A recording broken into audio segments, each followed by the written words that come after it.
The year is 2013. There is some level of economic uncertainty worldwide.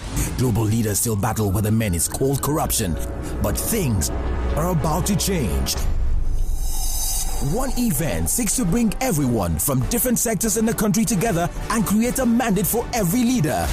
The Excellence in Leadership Conference 2013. Ladies and gentlemen, our distinguished speaker.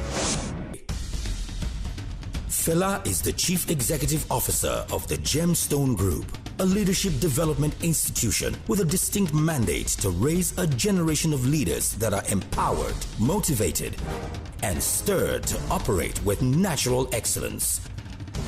Fela Durotoye is widely acclaimed as Nigeria's most sought-after transformational speaker, and his passion for Nigeria has earned him the pet name Mr. Nigeria. He is a leading expert in the fields of customer management and workforce activation in Nigeria.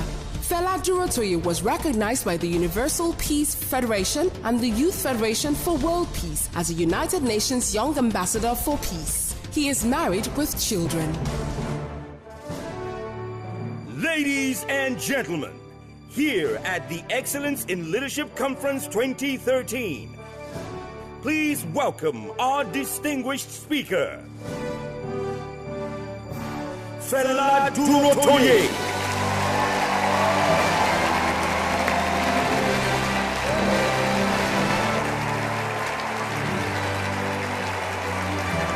I know you can do better than that. Woo! Thank you. Thank you so much.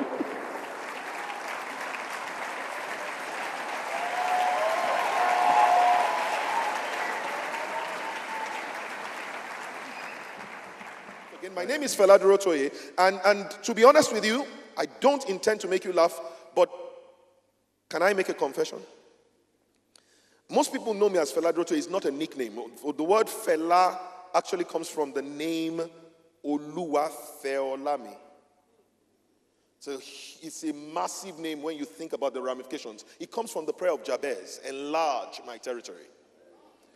So another way is to say enlarge my asset base.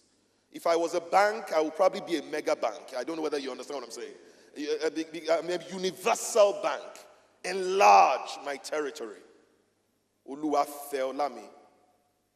But to be honest with you, that's like my second name. I don't use my first name for many reasons. It's a name that normally should have given most people an advantage in life. The name is Adetokunbo.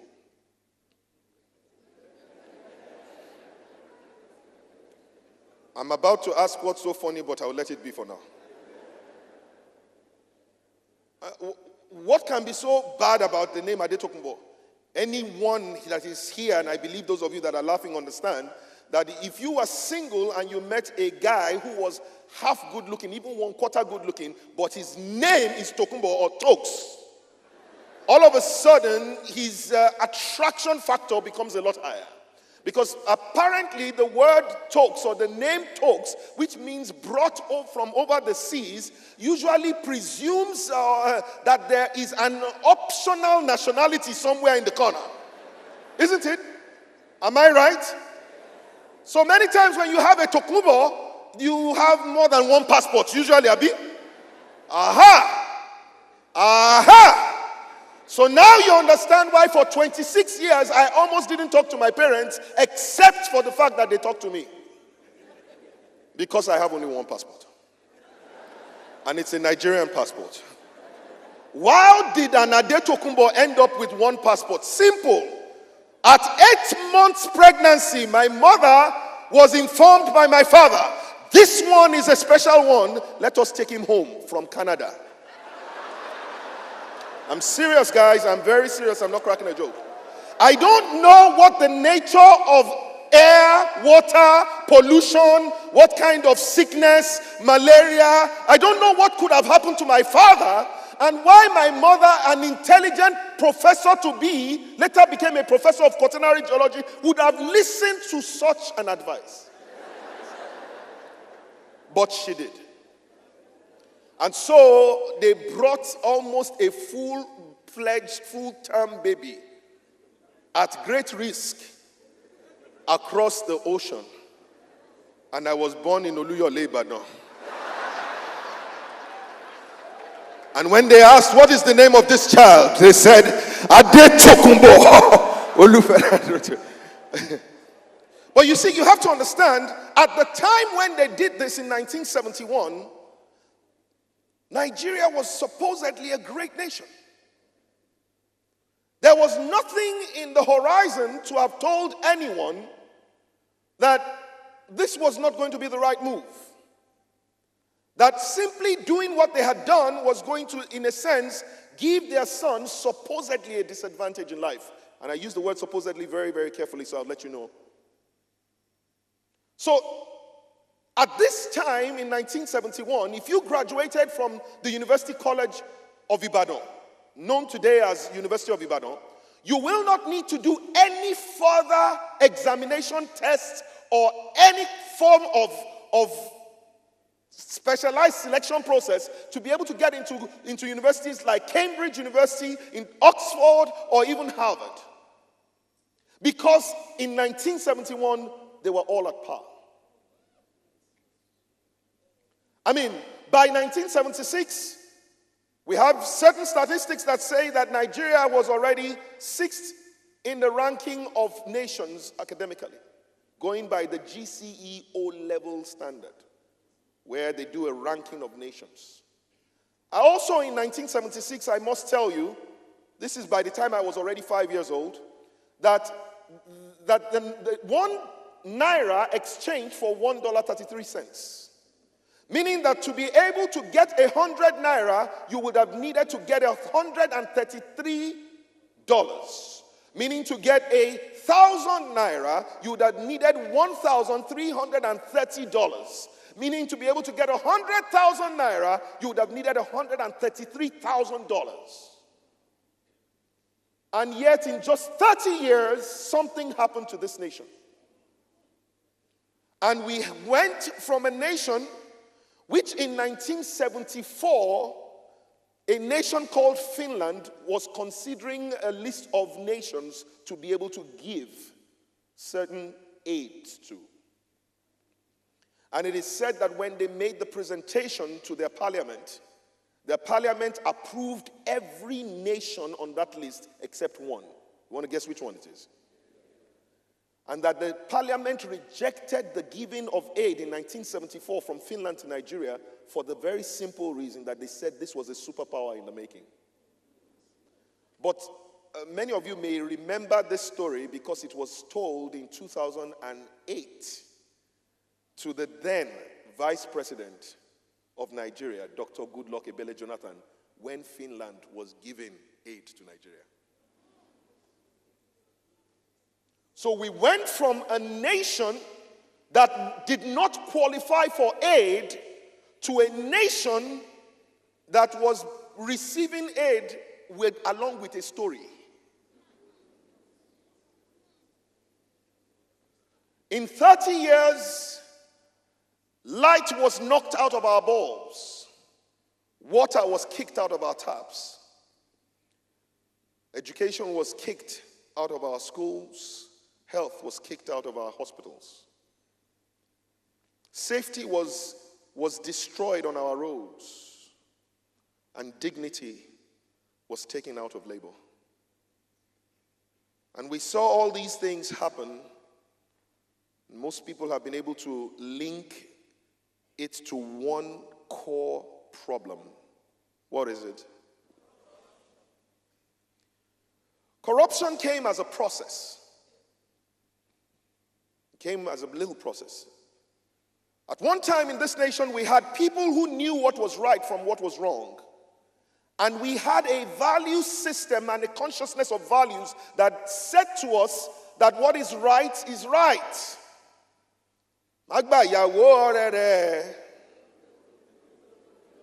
ojulomu tini obanije láwùjọ rẹ̀. Ohun tí ò dáa, what is not good is not good. That was the value system. Now, we want an OPP. So you see, to get a babe that is not your friend's, you want to date somebody, they call it other people's property. I saw on the newspapers, Leadership Trust, I think is the name of the newspaper. They were saying certain notifications. And there was, I think it was around page 38 or something, they had a column for people who are supposedly advertising themselves for relationships. And one of them said, I want a sugar mommy, married, that can take care of me. He didn't just say sugar mommy. He said, I want a sugar mommy, comma, married. And somebody was an editor of that magazine and thought it was all right for you to advertise that a young 22-year-old single boy is looking for someone to take care of him. Not bad enough. But that he's looking for an older sugar mama. That is not bad enough. But he's looking for a sugar mama that is married to somebody else.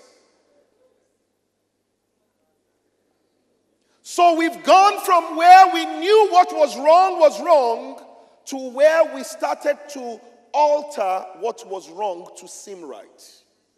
And the word alter right was merged together and it formed word all right. So it was wrong, but now it's all right. A few years ago, there was the election that was going on in Britain of David Cameron and Gordon Brown and Nick Clegg. And at that time, it was said that the leader of the Conservative Party, David Cameron, and the leader of the Labour Party, Gordon Brown, and the leader of the Liberal Democrats, Nick Clegg, and who was going to become the next leader of the British government, and then the leadership of the British government, and who was going to now go, the leader would have to go and see the Queen, and they just kept on using this beautiful word that you and I know that comes out of this place, leader, leader. And all of a sudden, at a point in time, they took a quick break and came back with this thing, breaking news. And the lady said, we have breaking news from Reuters that the ruler of Nigeria, President Umaru Yar'Adua, has died. And it is expected that Dr. Goodluck Ebele Jonathan, the acting president of Nigeria, will be sworn in as the next ruler of Nigeria.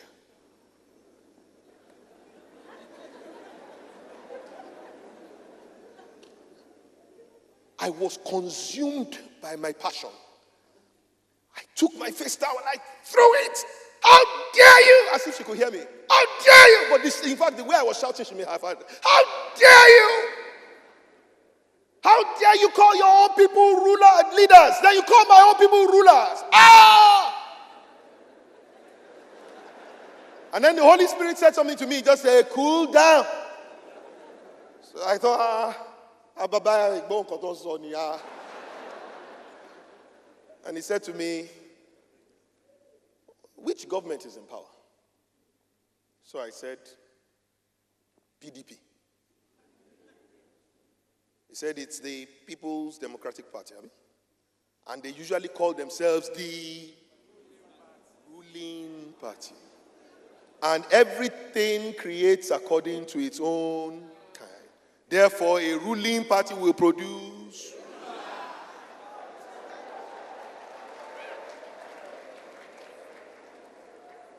You know that thing they say in primary school? Fem. End of discussion. I don't know whether there are any leaders in this place who will want to say that I will arise and I will live by a new set of values. And not only will I live by those values, but I will infuse those values into a new nation. May the Lord bless you. May the Lord bless the Daystar Christian Center. And may the Lord bless the Federal Republic of Nigeria. I love you. Thank you very much.